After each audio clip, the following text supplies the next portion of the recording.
Hello बच्चों, तो कैसे हैं आप लोग। आशा करता हूं कि आप लोग काफ़ी अच्छे होंगे। आज मैं फिर से आप सभी बच्चों को राजनीतिक विज्ञान पढ़ाने के लिए आया हूं। राजनीतिक विज्ञान में मैं राजनीतिक विज्ञान का प्रथम अध्याय जिसका शीर्षक है राष्ट्र निर्माण की चुनौतियां को मैं पढ़ाना प्रारंभ कर दिया हूं। पिछले क्लास में प्रथम अध्याय में मैंने आप सभी बच्चों को पढ़ाया था नए राष्ट्र की चुनौतियां। इसलिए प्यारे बच्चों, इस क्लास में मैं आप सभी बच्चों को पढ़ाऊंगा विभाजन, विस्थापन और पुनर्वास।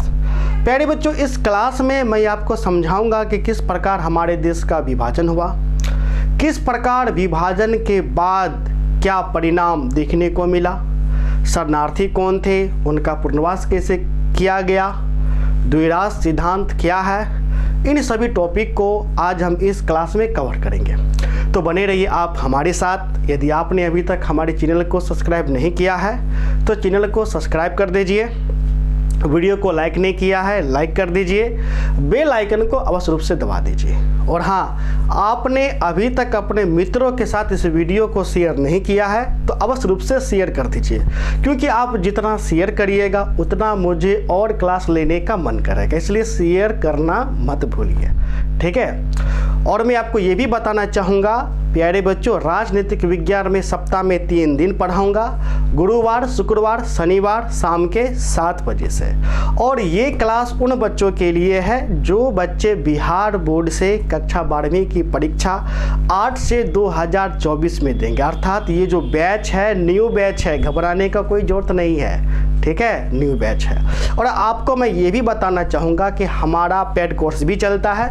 यदि आप हमारे पेड कोर्स में जुड़ना चाहते हैं तो आप जुड़ सकते हैं। उसके लिए आपको सभी विषय के लिए मात्र 1500 रुपये लगेंगे, जिसमें सभी विषय चैप्टर वाइज आपको पढ़ाए जाएंगे।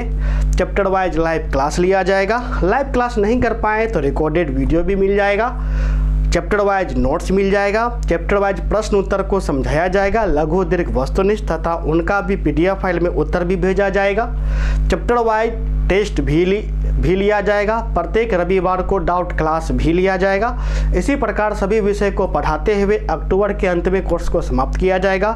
बुक भी अवेलेबल करा दिया जाएगा। तो यदि आप हमारे पेड कोर्स में जुड़ना चाहते हैं तो आप हमें कॉल कर सकते हैं। हमारा नंबर है 70 61 50 45 52। या किसी भी प्रकार का कोई दिक्कत है तो आप हमें इस नंबर पे कॉल करके हमसे संपर्क भी कर सकते हैं, ठीक है। तो चलिए प्यारे बच्चों, क्लास को हम प्रारंभ करते हैं। और प्रारंभ करने से पहले एक बात मैं बताना चाहूँगा, यदि आपने अभी तक कॉपी पेन नहीं निकाला है तो सबसे पहला काम करना है कि कॉपी पेन प्यारे बच्चों निकाल लेना है, क्योंकि मैं आपको पढ़ाते जाऊँगा। जो भी मुख्य बिंदु आएंगे आपको नोट करते हुए चलना है, ठीक है।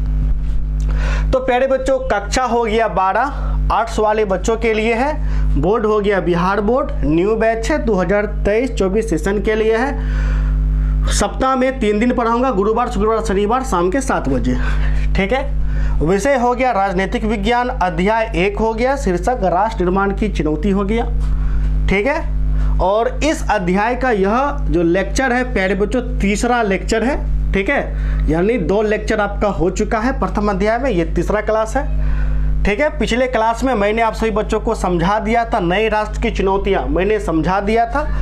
इसलिए आज जो मैं आप सभी बच्चों को समझाऊंगा विभाजन, विस्थापन और पुनर्वास, आज मैं इस बिंदु को मैं समझाऊंगा। तो प्यारे बच्चों, सबसे पहले हमको क्या समझना है, हमको विभाजन के बारे में समझना है कि आखिर हमारे देश का विभाजन कैसे हुआ। तो आपको पता ही होगा, हमारा प्यारा देश भारत 14-15 अगस्त की मध्यरात्रि को आज़ाद हुआ।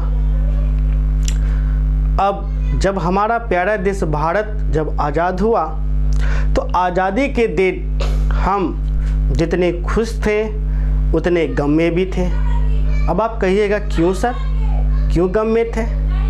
क्योंकि जहाँ एक तरफ हम काफ़ी खुश थे कि हम तो आज़ाद हो गए, वहीं दूसरी तरफ निराशा इस बात की थी, यानी गम इस बात की थी कि हमें एक नया पड़ोसी देश देखने को मिला था। वह पड़ोसी देश कोई और नहीं, हमारे देश से ही विभाजित होकर के बना देश पाकिस्तान था, ठीक है। इस प्रकार जो देश का विभाजन है वह धर्म के आधार पर हो जाता है। अब ये जो विभाजन है ये किस प्रकार होता है, हमें ये देखना है कि आखिर विभाजन किस प्रकार से हुआ। तो प्यारे बच्चों, सबसे पहले मैं भारत का मानचित्र में बनाऊंगा। सबसे पहले आज़ादी की जो पहले का मानचित्र था उनको मैं बनाना चाहूँगा, जिससे आप काफ़ी अच्छे तरीके से समझ सके। ठीक है प्यारे बच्चों,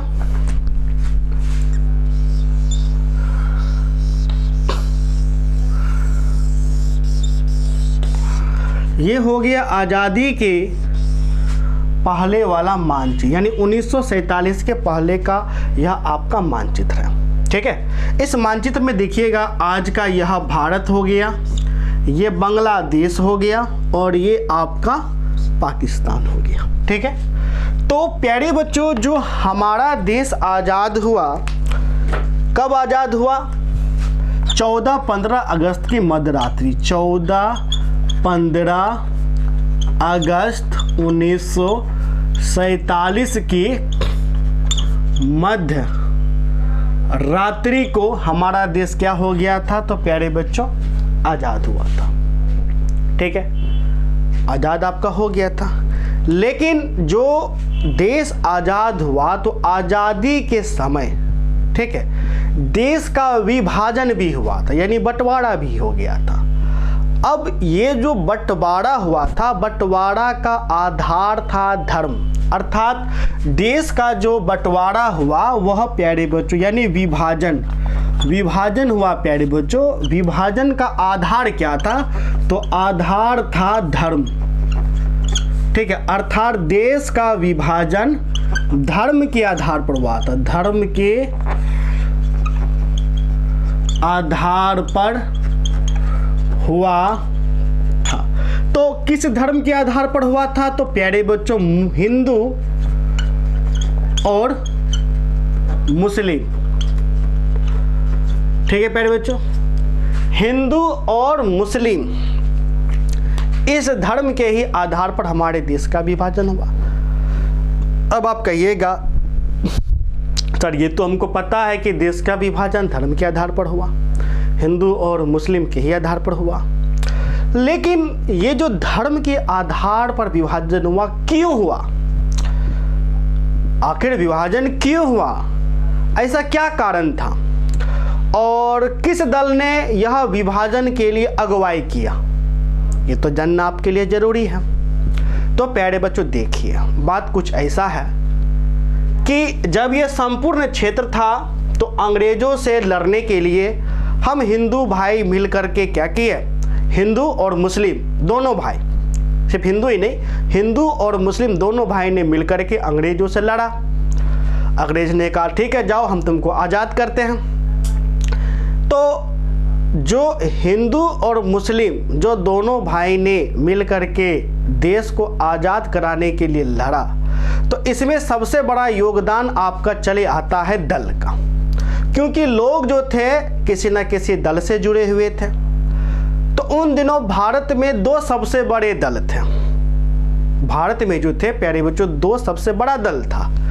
एक दल का नाम आप सभी बच्चे जानते ही होंगे, एक दल का नाम था कांग्रेस। ठीक है प्यारे बच्चों, एक दल तो कांग्रेस हो गया, और जो दूसरा दल था वह था मुस्लिम लीग।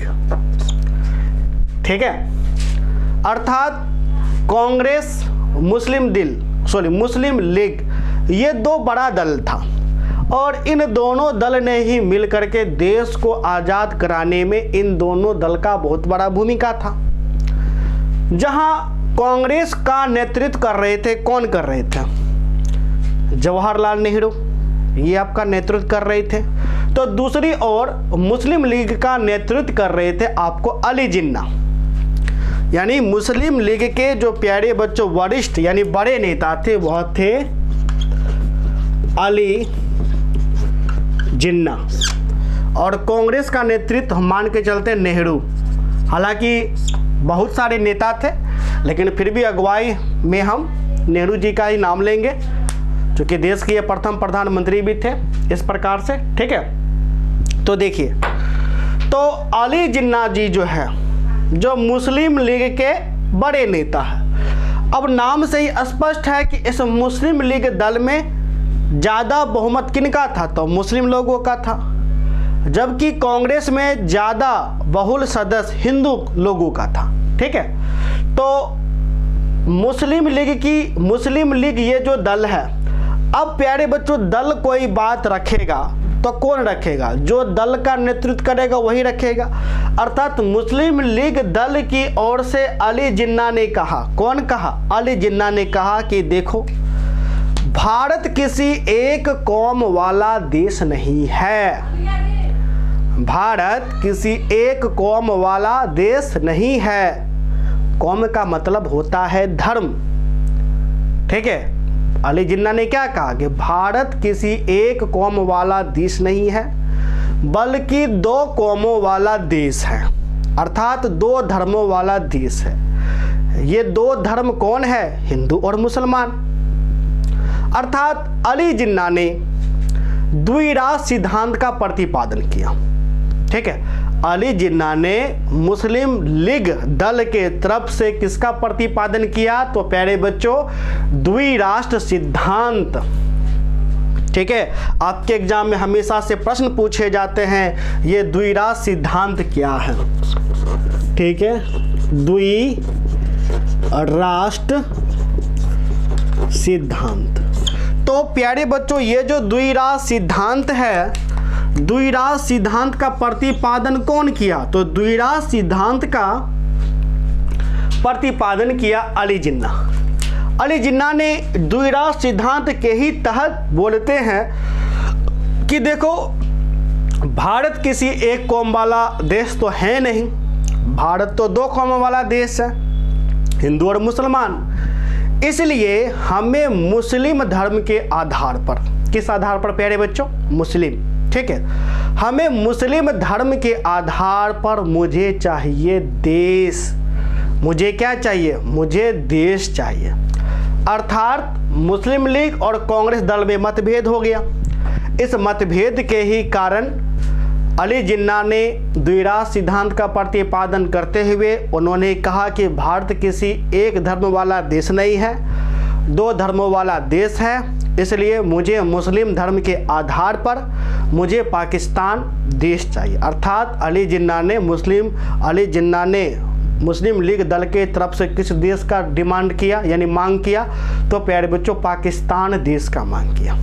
और पाकिस्तान का अर्थ आपको पता ही है, पाक प्लस स्थान बराबर पाकिस्तान, अर्थात पवित्र स्थान। ठीक है, अब समस्या यह आ गया कि अली जिन्ना ने कहा कि देखो अंग्रेज, जब तक तुम देश का बंटवारा पहले नहीं करोगे तब तक हम देश को आज़ाद होने के लिए नहीं देंगे। अर्थात पहले देश का विभाजन करो, तभी जाकर के देश को आज़ाद घोषित करो। समझ गए? इस पर अड़ गया अली जिन्ना।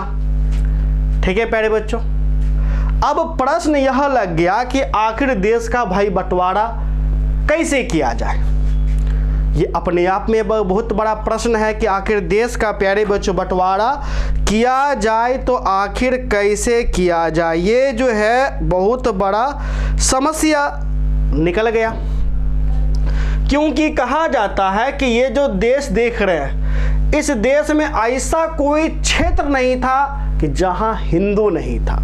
हिंदू यहाँ से लेकर के यहाँ तक फैला हुआ था, यहाँ से लेकर के यहाँ तक फैला हुआ था।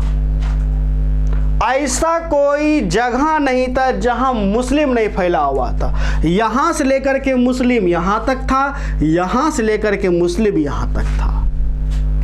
यानी समूचे प्रांत में हिंदू भी थे और मुस्लिम भी थे। आप ही बताइए, आप होते तो कैसे बंटवारा करते? बहुत ज़्यादा समस्या देखने को मिलता। भाई बंटवारा करे तो कैसे करें? ऐसा कोई क्षेत्र नहीं जहां हिंदू नहीं, ऐसा कोई क्षेत्र नहीं जहां मुस्लिम नहीं। लो भाई, कैसे बंटवारा करोगे? अब बंटवारा करने का जो भार है यह गया अंग्रेज पे। किस पर गया? अंग्रेज पे। तो उस समय अंग्रेज का एक पदाधिकारी था जिनका नाम था लॉर्ड माउंटबेटन। कौन प्यारे बच्चों? Lord Mountbatten. तो जो देश का बंटवारा है, ये बंटवारा कौन किए थे? लॉर्ड माउंटबेटन ने ही किए थे।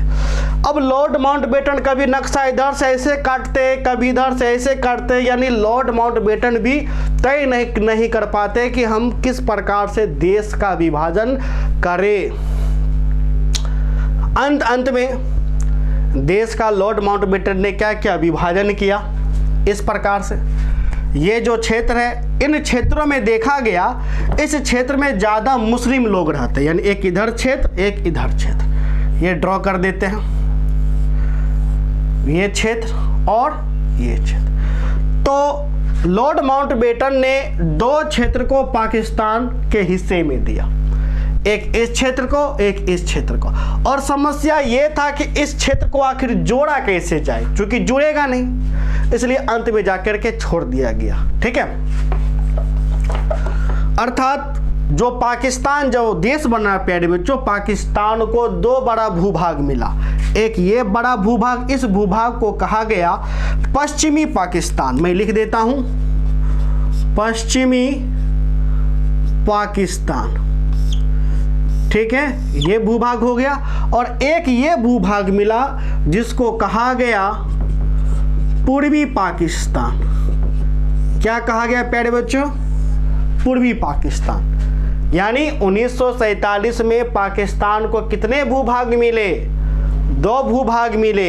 एक ये भूभाग जिसको कहा गया पूर्वी पाकिस्तान, और एक ये भूभाग जिसको कहा गया पश्चिमी पाकिस्तान। और इस भूभाग में दो राज्य थे। एक का नाम था बंगाल, यहाँ पर देखिएगा, ये आपका बंगाल हो गया, ये पूरा बंगाल हो गया। ठीक है, और यहाँ पर आपका हो गया भाई पंजाब, यहाँ पर आपका पंजाब है। ठीक, यहाँ पर मैं ड्रॉ कर देता हूँ, ये पंजाब हो गया पूरा, और ये हो गया बंगाल। चूंकि जब बंटवारा हुआ तो पंजाब जो था प्यारे बच्चों, पंजाब, आधा पंजाब, ठीक है, आधा पंजाब गया पाकिस्तान में और आधा पंजाब गया भारत में, यानी पंजाब राज्य का भी बंटवारा हो गया। आधा पंजाब पाकिस्तान में, आधा पंजाब कहाँ गया? भारत में। आज भी देखिएगा कि भारत में पंजाब राज्य है, पाकिस्तान में भी पंजाब राज्य है। समझ गए प्यारे बच्चों? उसी प्रकार बंगाल, आधा बंगाल आ गया भारत में और आधा बंगाल चला गया पाकिस्तान में, जिसे आज हम बांग्लादेश के नाम से जानते हैं। ठीक है, और जो प्यारे बच्चों ये पंजाब था और ये बंगाल था, यानी दो राज्य, इन दोनों राज्य में कुछ ऐसे जिले थे। ठीक है, कुछ ऐसे जिले थे जिनको यह तय नहीं किया गया कि वह जिला पाकिस्तान में है कि भारत में है। लो, यानी पंजाब और बंगाल दो राज्य सबसे ज़्यादा विभाजन के बाद प्रभावित हुए। यानी जब देश आज़ाद हुआ तो आज़ादी के बाद सबसे ज़्यादा यदि कोई राज्य प्रभावित हुआ तो कौन सा राज्य प्रभावित हुआ? तो प्यारे बच्चों पंजाब और बंगाल। आपके एग्जाम में वस्तुनिष्ठ में भी प्रश्न पूछे जाते हैं। आज़ादी के बाद सबसे ज़्यादा प्रभावित कौन से राज्य हुए? आपको उत्तर क्या देना है? पंजाब और बंगाल सबसे ज़्यादा प्रभावित हुए। क्यों प्रभावित हुए? इनके कई कारण थे। सबसे पहला कारण ये था कि पंजाब के कुछ ज़िले और बंगाल के कुछ ज़िले को यह तय नहीं किया गया, आज़ादी के दिन भी यह तय नहीं किया गया कि वह पाकिस्तान में जाएगा कि भारत में जाएगा। अब मान के चलिए आप पंजाब के उस ज़िले से हैं, सपोज सोचिए, और आपको ये पता चले आप आज़ाद तो हो गए, लेकिन आपको ये नहीं बताया जाएगा कि आप भारत में गए क्या पाकिस्तान में गए। आप क्या करिएगा? आप खुशी मनाइएगा कि गम मनाइएगा? आप क्या करिएगा? सोचने वाला प्रश्न आपको हो जाता है।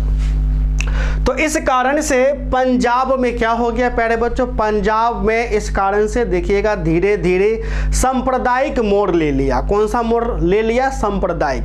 क्योंकि इन क्षेत्र में तीन धर्म जो था काफ़ी ज़्यादा मात्रा में था, यानी त्रिकोण बन गया था। एक हिंदू की भी संख्या ज़्यादा था, मुस्लिम की भी संख्या ज़्यादा था और सिख की भी संख्या आपको ज़्यादा था, ठीक है।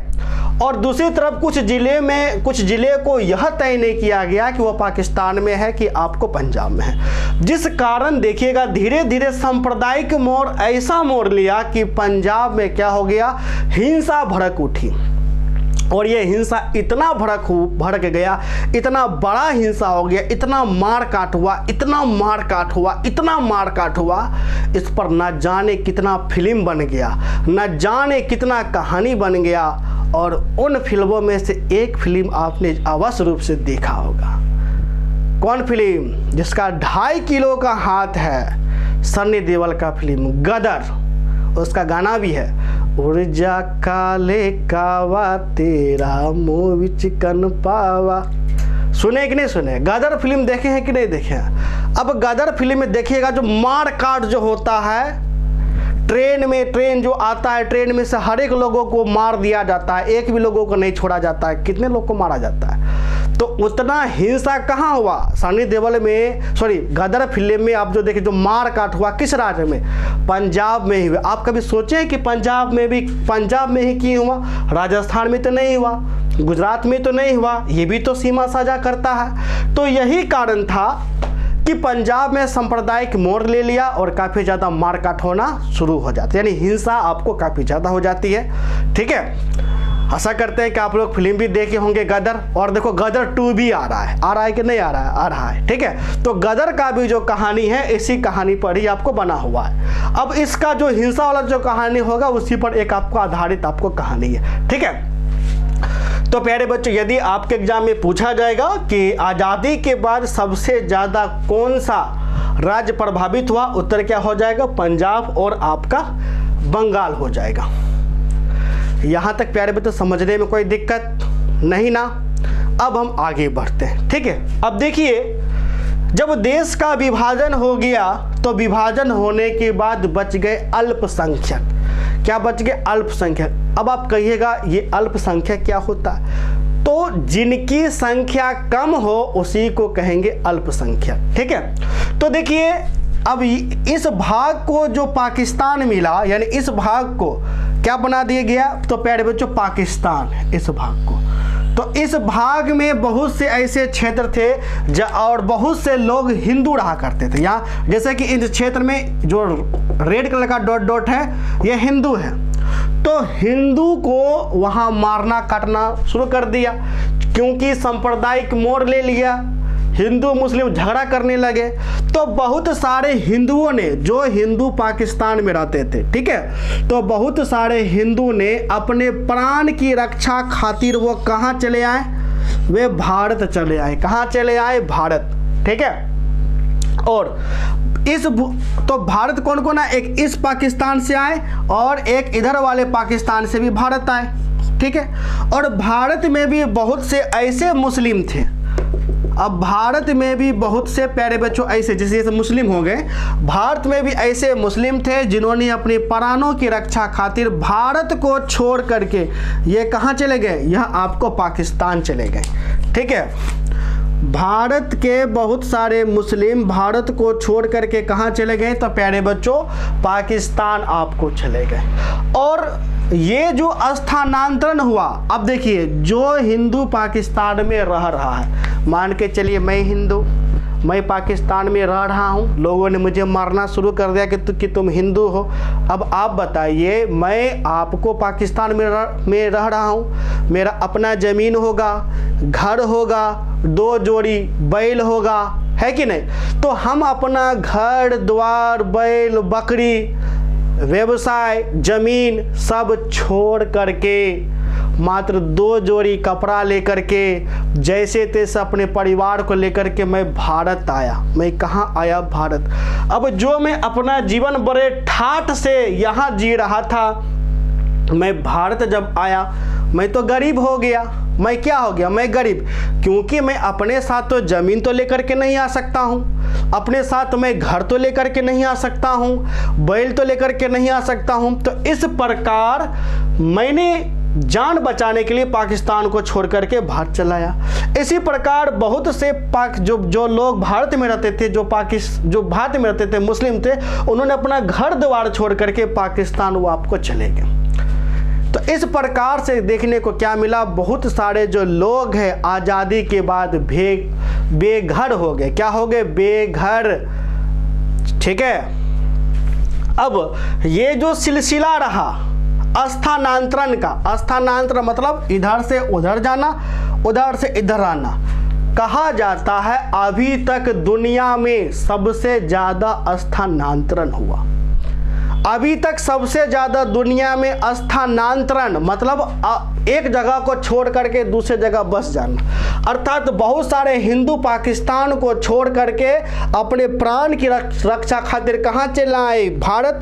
और भारत में रह रहे मुसलमान भारत को छोड़ करके कहाँ चले गए? पाकिस्तान। इनकी जो संख्या थी स्थानांतरण करने का, यानी इधर से उधर, उधर से इधर आने का, आपको जानकर हैरानी होगी, इनकी संख्या 80 लाख थी।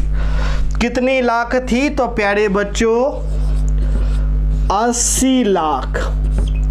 ठीक है। और इस 80 लाख में जो लोग इधर से इधर गया, इधर से इधर आया, कहा जाता है कि 5 से 10 लाख लोग मर गए। कितने लाख लोग मर गए प्यारे बच्चों? 5 से 10 लाख। ये आंकड़ा समझते हैं कितना मायने रखता है? इसलिए कहा जाता है विभाजन बहुत खराब होता है, बंटवारा बहुत खराब होता है दोस्तों, कभी भी बंटवारा नहीं होना चाहिए, है कि नहीं? अब बताइए इस 5 से 10 लाख का क्या कसूर? कौन भुगता? जनता भुगता। कौन मरा? जनता मरा। कौन बेघर हुआ? जनता बेघर हुआ। आज़ादी तो मिल गया, लेकिन इस 80 लाख से पूछिए क्या इनके लिए आज़ादी कोई मायने रखता है? नहीं। ये 80 लाख तो बेघर हो गए। इन 80 लाख में भाई प्राण बचाने के खातिर यहाँ का हिंदू भारत आ रहा था, भारत का मुसलमान ही तो यहाँ जा रहा था। इसी 80 लाख में 5 से 10 लाख मारे गए, और इस मृत्यु में कितने बच्चे अनाथ हो गए, और कितने के माता पिता का बेटा बेटी मर गया, किसी का माँ बाप मर गया, किसी का बेटा बेटी मर गया, किसी का भाई बहन मर गया, किसी का चाचा चाची मर गया। कितना देखिए खराब बात। इसलिए कभी भी विभाजन नहीं होना चाहिए। ठीक है। खैर, अब आपको लगता है ये जो विभाजन है जमीन का हुआ। अरे भाई विभाजन जमीन का ही नहीं हुआ, हर एक चीज का विभाजन हुआ। आपको ये मानचित्र देख करके बस इतना ही लगता है अरे विभाजन तो खाली जमीन का ना हुआ ना, ये चल गया पाकिस्तान में, ये हो गया भारत में। नहीं, फिर आप गलत हैं। विभाजन सिर्फ जमीन का ही नहीं हुआ, हर एक चीज का विभाजन हुआ। अली जिन्ना ने कहा हर एक चीज का विभाजन होगा। जितने भी कार्यालय हैं, उस कार्यालय में जितना कुर्सी है, हर कुर्सी का विभाजन होगा। यानी अनुपात में, जिस अनुपात में, ठीक है, जिस अनुपात में हमारा जनसंख्या है, उसी अनुपात में कुर्सी का बंटवारा हुआ, टेबल का बंटवारा हुआ, पुस्तकालय का बंटवारा हुआ। ठीक है, हर एक चीज का दोस्तों बंटवारा हुआ।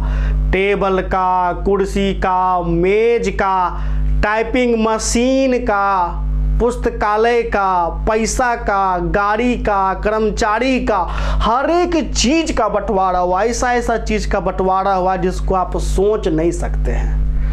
बस आप इतना समझिए कि आपके पड़ोस में 2 भाई हैं, और जब भाई का बंटवारा, पिताजी जब मर गए, अब दोनों भाई लड़ पड़े, बंटवारा करो।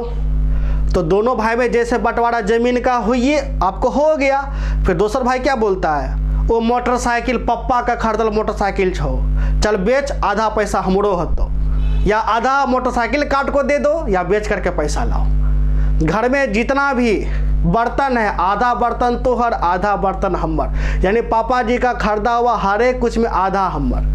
तो उस प्रकार समझ सकते हैं देश का भी हुआ।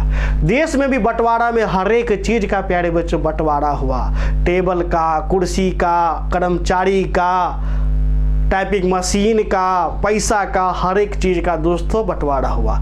इसलिए कहा जाता है विभाजन बहुत खराब होता है। कभी भी विभाजन के बारे में दोस्तों मन में यह प्रश्न नहीं लाइएगा, एक रहिए, फायदे में रहिएगा, ठीक है। तो इस प्रकार से प्यारे बच्चों आज हमने क्या क्या सीखा और इस पॉइंट से कौन कौन से प्रश्न बनते हैं, थोड़ा सा उन प्रश्नों पर हम गौर करेंगे। क्या करेंगे प्यारे बच्चे? गौर करेंगे। पहला जो प्रश्न आपका बनता है, ठीक है, पहला प्रश्न बनता है आपको द्विराज सिद्धांत से आप क्या समझते हैं? द्विराज सिद्धांत से आप क्या समझते हैं? एक और पॉइंट प्यारे बच्चों में बताना आपको भूल गया, ठीक है। अब देखिए, जो पाकिस्तान में जो हिंदू रहते थे, तो पाकिस्तान में रहने वाले हिंदू ने अपने प्राण की रक्षा खातिर भारत में अपना शरण लिया। कहाँ शरण लिया? भारत में। तो पाकिस्तान में रहने वाले हिंदू ने पाकिस्तान को छोड़ करके भारत में अपना शरण लिया, तो वही लोग कहलाए शरणार्थी। क्या कहलाए? शरणार्थी। आपके एग्जाम में पूछे जाते हैं कि शरणार्थी कौन थे, तो आपका उत्तर क्या होना चाहिए? पाकिस्तान में रहने वाले लोग, या अब पाकिस्तान में रहने वाले कोई सा भी लोग आपको हो सकता है। कौन होगा? हिंदू ही होगा, मुस्लिम तो छोड़ करके तो आएगा नहीं, ठीक है। तो पाकिस्तान में रहने वाले हिंदू अपने प्राणों की रक्षा खातिर भारत में शरण लिए, वही शरणार्थी कहलाए। अब शरणार्थी का पुनर्वास कैसे किया गया? क्योंकि जो शरणार्थी था अपना जमीन जायदाद सब कुछ छोड़ करके आया था, अब ये शरणार्थी तो गरीब हो गया, बेरोजगार हो गया, ये कैसे कमाएगा, कहाँ रहेगा? तो शरणार्थी का पुनर्वास के लिए यानी रहने के लिए सरकार ने क्या किए? सरकार ने अहम भूमिका निभाई। सरकार ने सबसे पहले शरणार्थी को घर दिए, उसके बाद धन दिए। सरकार ने कहा कि इस धन से आप क्या करिए? अपना व्यवसाय शुरू करिए, ठीक है। तथा सरकार ने यह भी कहा कि भारतीय लोगों को भी शरणार्थी को पुनर्वास करने में क्या करना चाहिए? साथ देना चाहिए। तो हमारे देश के नागरिक ने भी शरणार्थी को पुनर्वास करने में महत्वपूर्ण भूमिका निभाई। इस प्रकार शरणार्थी का क्या हो जाता है? तो प्यारे बच्चों पुनर्वास हो जाता है। आपके एग्जाम में क्या क्या प्रश्न पूछेंगे? सबसे पहला प्रश्न आपको बनेगा द्विराज सिद्धांत से आप क्या समझते हैं, ठीक है। तो आपका उत्तर क्या होना चाहिए? द्विराज सिद्धांत मोहम्मद अली मुस्लिम लीग दल के तरफ से मोहम्मद अली जिन्ना ने प्रतिपादित किया। मोहम्मद अली जिन्ना का कहना था कि भारत किसी एक कौम का नहीं है बल्कि दो कौमों वाला देश है, इसलिए मुस्लिम धर्म के आधार पर पाकिस्तान देश का मांग किया और पाकिस्तान देश भी आपको बनाया। इसलिए आपके एग्जाम में कई बार पूछे जा सकते हैं द्विराज सिद्धांत से आप क्या समझते हैं। दूसरा प्रश्न आपका होगा शरणार्थी कौन थे तथा इनका पुनर्वास कैसे किया गया? आपका उत्तर क्या होना चाहिए? शरणार्थी यानी कौन थे? तो पाकिस्तान में रहने वाले वैसे हिंदू जिन्होंने अपने प्राणों की रक्षा खातिर भारत में शरण लिया, शरणार्थी कहलाए। इनके पुनर्वास में सरकार ने महत्वपूर्ण भूमिका निभाई, रहने को घर दिया, कुछ आर्थिक मदद भी किए जिनसे वो अपना व्यवसाय कर सके, और भारतीय लोगों ने भी अत्यधिक भूमिका निभाई। यह भी आपका हो गया। नेक्स्ट प्रश्न प्यारे बच्चों आपको बनेगा विभाजन में सबसे ज़्यादा प्रभावित कौन से राज्य हुए? विभाजन के दौरान सबसे ज़्यादा प्रभावित कौन से राज्य हुए? उत्तर क्या होगा? विभाजन के दौरान सबसे ज़्यादा प्रभावित पाकिस्तान, सबसे ज़्यादा प्रभावित पंजाब और बंगाल हुए, ठीक है। तो इस प्रकार से प्यारे बच्चों यह आपका सब्जेक्टिव प्रश्न बनता है। ऑब्जेक्टिव की अगर मैं बात करूं तो ऑब्जेक्टिव प्रश्न आपको बनेगा द्विराज सिद्धांत का प्रतिपादन किसने किया? उत्तर क्या हो जाएगा? अली जिन्ना ने किया, ठीक है। नेक्स्ट है विभाजन के दौरान कितने लाख लोगों का स्थानांतरण हुआ? उत्तर क्या हो जाएगा? 80 लाख लोगों का स्थानांतरण हुआ, ठीक है। नेक्स्ट है विभाजन का आधार क्या था? उत्तर क्या हो जाएगा प्यारे बच्चों? विभाजन का आधार आपको धर्म था। इस प्रकार से देखिएगा तो ना जाने बहुत से आपको वस्तुनिष्ठ प्रश्न आपको बन जाते हैं। तो प्यारे बच्चों आज मैंने आप सभी बच्चों को ये जो दूसरा जो पॉइंट है विभाजन, विस्थापन और पुनर्वास, इनको काफ़ी अच्छे तरीके से मैंने आपको समझा दिया, ठीक है। तो मिलते हैं नेक्स्ट क्लास में नेक्स्ट टॉपिक के साथ। यदि आपने अभी तक हमारे चैनल को सब्सक्राइब नहीं किया है तो सब्सक्राइब कर दीजिएगा और अपने मित्रों के साथ शेयर भी कर दीजिएगा। और यदि आपने हमारे पेड कोर्स में ज्वाइन नहीं किया है तो आप अवश्य रूप से हमारे पेड कोर्स में ज्वाइन कर सकते हैं। हमारा नंबर 70-150-45-52। यदि 1500 फी में कोई किसी प्रकार का दिक्कत यदि हो रहा है तो आप इंस्टॉलमेंट पर भी आप दे सकते हैं। मिनिमम इंस्टॉलमेंट आपको 1000 का है, 500 रुपये आप 1 मंथ, 2 मंथ या 3 मंथ में भी आप दे सकते हैं। तो मिलते हैं नेक्स्ट क्लास में, तब तक के लिए धन्यवाद।